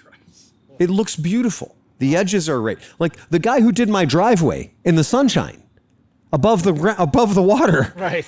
Didn't do as good of a job as the guy who did my pier underwater. But did it start? Was it always underwater? Yeah. Oh, wow. No. There's special concrete. Pumped the water out of the way. It was not a cofferdam. No, he didn't build a cofferdam. Hydraulic. Got all Lake Erie out of the way. He probably used like sonotube with hydraulic concrete. I don't doubt any of those things. I'm sure he did, but his craftsmanship was amazing.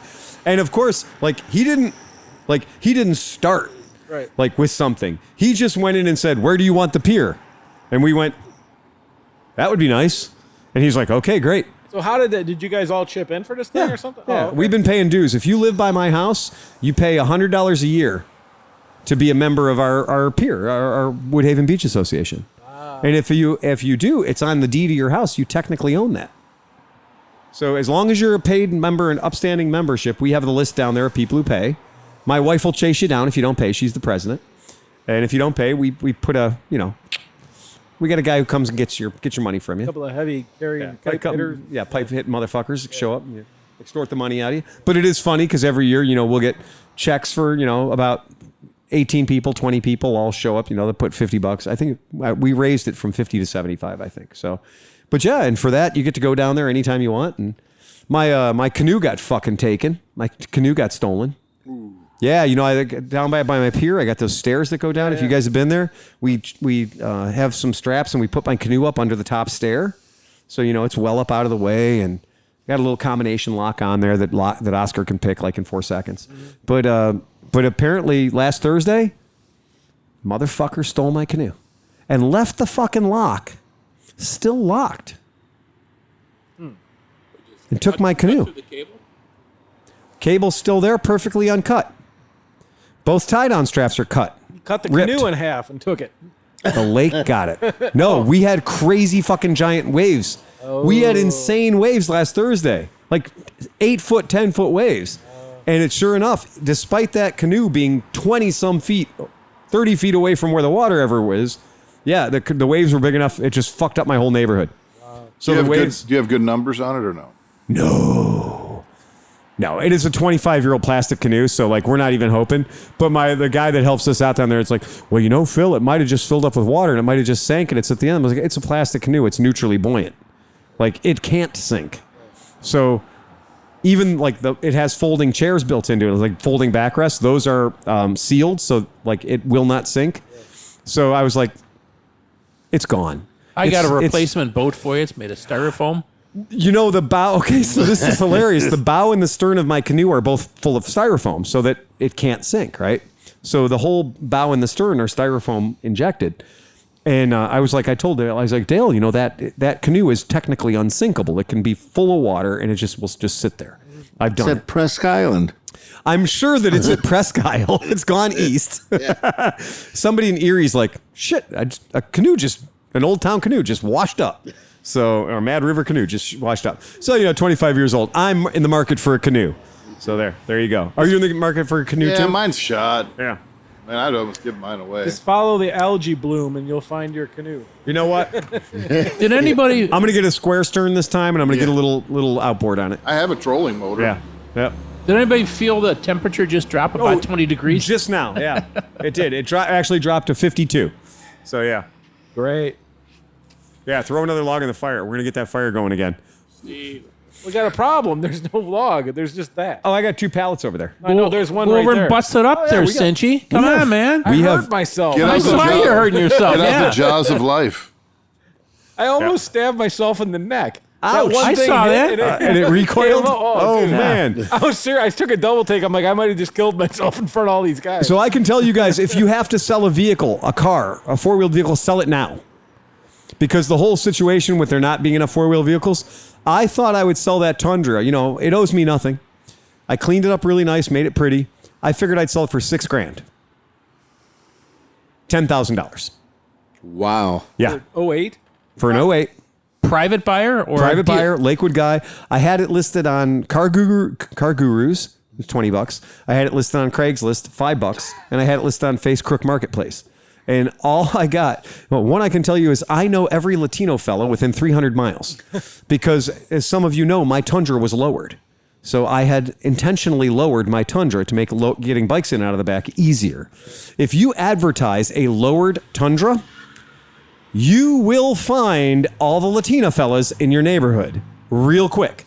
I parked it right out here in front of the shop, and all my responses were, it's in front of the shop. You know where it is. You're free to come and look at it anytime you want. If you need to take a test ride, we'll talk, right? I had so many people. I've met so many dudes that are just like, the funny thing was the number of people. Yeah, exactly. Yeah. It really did. And I was like, holy shit. I mean, I didn't realize it, but I was profiling by putting that ad. Like, if we had an immigration booth over here, we could have done some business, I'm sure. But what the funniest question is, with a lowered, slammed Tundra, with a TRD lowering kit and Bilsteins underneath it, the number of people that asked, is it four-wheel drive? And I'm like, no, it's not four-wheel drive. No, it's kind of the opposite of four-wheel drive. It's like Safety track. It's one-wheel drive. yeah, it's got Blizzaks the whole way around. That's all you'll need. Trust me. It's got a really good traction control system and Blizzaks the whole way around. You won't get stuck. Keep your wits about you. Don't go in too hot. So were you pleased with the sale price? Super happy, super thrilled, and really glad. It was the right time to sell it. And, now I've got a little bit of a bigger nest egg so I can put into the next vehicle. But I'm not buying anything. My F-150s kick ass and solid. Don't We love say it. You're going to jinx yourself. I know, but it's right there listening to us. So it knows it's watching us carefully. But whatever I buy, if I buy another pickup truck, it has to have an 8-foot bed. That bullshit 6.5-foot bed is good for nothing. What So about your Cybertruck? that's, shit in one hand, wish in the other, right? Yeah. Yeah. That's all it is. Well, that's what I think the electric truck I reserved. Yeah. I swear it's switch and bait because Did you or reserve bait a and switch. Rivian or did you reserve a Lordstown? No, the Ford 150, the electric Ford 150. You mean the Lightning? Yeah, the Lightning. Well, I don't know what it is, but I mean, I figured I could get extra money to buy it because The Benjamin city- Franklin. Yeah, but they keep calling me. They're like, "Well, we don't have any of these in stock. Yeah. Why don't you buy this one?" And I'm like, "No. Why would I put $100 down on an electric one if I was going to buy another 150?" I've got to believe that right now there's 20, 30,000 trucks, Chevys, Fords, all piling up in racetracks all around this country because they don't have any chips. So those trucks are all going to be released at some point when they do finally get the chips. And they're going to come out and they're going to be, 2 years old, brand new. Cheapest chips. Cheap as chips, exactly. So maybe I'll do something like that. But really, I am kind of holding out for a big, big, big Transit. Like, people are like, what size Transit do you want? All. All. or a Sprinter. Nope, don't want a Sprinter. You want a Sprinter? Don't want it. I've seen 3-year-old Sprinters rusted out to the door handles. Really? Yep, and I don't seem to see that with the Transits. I know a lot of people who have Transits for their businesses and also have Sprinters for their businesses, and they like the Transits a lot more. See, I would not buy one of those Rams because the suspension looks so hokey. It's a Fiat Ducato. Oh, really? Yeah, it's a Fiat Ducato. Oh, then it's rusting from the factory. The transmissions were broken when they left the factory, right? So, yeah, and a Fiat cannot speak salt, right? Right. There's nothing worse for a Fiat than Cleveland. You know, there's no Fiat has ever survived in Cleveland long enough to, find out where the nearest service center was. Yeah. In the Sprinter, for a Mercedes, my brother-in-law bought one to convert into a van because him and his wife were van lifers for about 4 minutes. And they had that thing for 2 years, and you're absolutely right. It's a wall of rust. It's a wall of rust, yeah. It's fucking crazy. Everybody I know, and that's quite a few people have had Sprinters, and the deal with them is like, hey, look, the motor's good. That turbo diesel's a decent motor, but corrosion, you can't stay in front of that shit. Oh, dude, the drip rail fell off the fucking truck. Yeah, so the way we are about fluid filming things here, and the way that, Ford is a well-supported product in this part of the world. So I think that's going to be the way to go. And I won't do the EcoBoost. I don't need that. I don't need my exhaust studs to break off every 20,000 miles. But for being like an actual van that works, who gives a shit if it's, doesn't have turbos? Yeah. Not important to me at all. Yeah, it'll never be a fast vehicle. The files are in the computer. This is true. So anyway, that's the game. So I'll be kind of waiting. If they came out tomorrow and said, "Hey Phil, you know what? It's here. Your Cybertruck is. Go pick it up." I think I would. Yeah. I think I would. I think I would go get it. I mean, I've got the deposit in for $100 whole. That could just be my donation to Elon Musk's tunnel under America. But I think I would go grab this. I know it's got the 6-foot bed, which is annoying, but it does have a tailgate you can load. And it does have that kick-ass I'm also a ramp feature. Right. So that's kind of cute. So the Transits are already available in electric. Yes. Yeah. So the Transits are they're building out the Transits in electric already. And I won't do an electric Transit because I need to be able to drive it cross-country. Like I go to California. And so for me to have it, it has to be able to be, never stops moving from Cleveland to San Diego. Yeah. So. Yeah. But it has to be tall, man. I am not going to own a van ever again that I have to stoop down in all the time. Tying bikes in when you're stooped down is a bitch. So, my E350s, I've always loved them. They're great. They'll pull a fucking house, but they're a bitch when it's like tying shit in. Like you're tripping over stuff and get a brake lever shoved into your fucking eye and stuff. It's just fucking. It's it's not the way I want to live at this point in my life. Right. I want to be able to stand up. I want to be able to ride the bike into the truck, into a wheel chock, and walk away. No hands, no tie downs, no nothing, and just be like, it's loaded. Done. Let's go. Load the next one in. Press the button and a ramp folds out of the back, and press the button. Press the button, the ramp folds out, and we can deliver bikes at 60 miles an hour. Yeah, and in the winter, if you're delivering bike, you pull it right back here. Yeah. Slide bikes right in. Yeah. So I think that's, as far as I'm concerned, I think I'll wait if I have to wait to get the Transit. I'll have the perfect vehicle for us. So everybody that we know, our friends at Capital City Scooters have one, and they love it. They love their Transit. It's just fucking kick-ass. So good for them. And finding the right motorcycle hauler, especially if you use it a lot, is really important. The Tundra was great until we started hauling bigger bikes. Like Chris's Drifter, his Drifter will not fit in anything but my long 8-foot bed Ford because those fenders are so long on that bike. The Moto Guzzi, the California, will not fit in anything that doesn't have an 8-foot bed. I'll ride them over there. Yeah, there you go. See? Right. Yeah, bonus points. Yeah, bonus points for riding it over. Because, why should we put it in a truck, right? And hell, ride it over there and you can pick one of the Japanese cars in to drive back. That's it. You could have it be a vending machine. You put your motorcycle in for winter storage and then bring me a Japanese car that we can take to the shop. That's it. Perfect system. That's a good system. Chris, while you're over there, could you please get the Nissan Rasheen?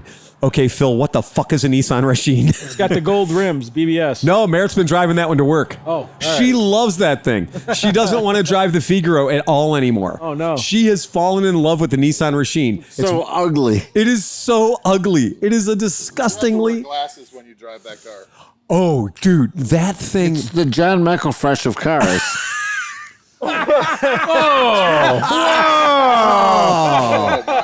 You know what? Here's the thing with Merritt's. Boy, a little chocolate overload first. Yeah. Hofford over there. Merritt says, Merritt's like, okay, so the Figaro's cool, but Hurt my feeling. you want to put the roof down on the Figaro. It's a mechanical soft top, and it's kind of a bite in the dick. You got to do it from the outside. The Racine, you press the button and the whole glass roof opens up, and there's plenty of room in the Racine for everything. Whereas the Figaro, you have to shop carefully because you're like, oh, I can't bring home like a big bag of cat litter. Did you see? There's a documentary, a mini 7-minute documentary. I think it was done by the BBC. It's on YouTube about the couple in England that is the biggest Figaro dealer, and they have to get to know you. Yeah. And if they don't like you, I'm on the guy's list. Okay. Yeah, the Figaro shop. Yeah. Yeah, the Figaro shop's fucking cool. it was really neat. They were they said we've met a few people and they were not right. They weren't right for us. Yeah. They recondition Figaros perfectly. Yeah. Like you pick your color and they just do it, and they're meticulous. Yeah. But when you're done, who cares what you pay? You have a perfect Figaro. Right. Like they've re-engineered the turbos to make the turbos better.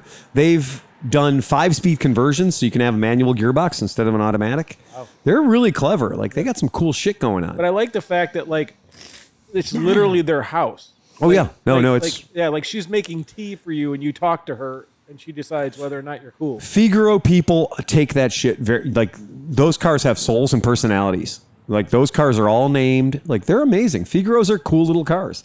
Yeah, Merritt's not driving hers as much because she likes the Racine so much. Yeah. Chris has his cheaters out.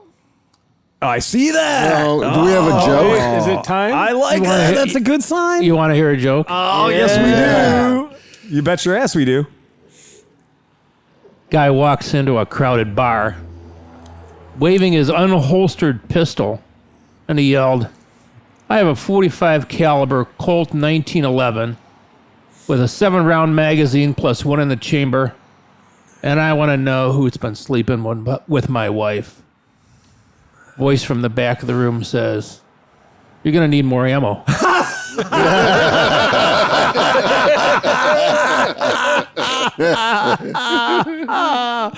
On that, my friends, please ride fast and take chances. Reload,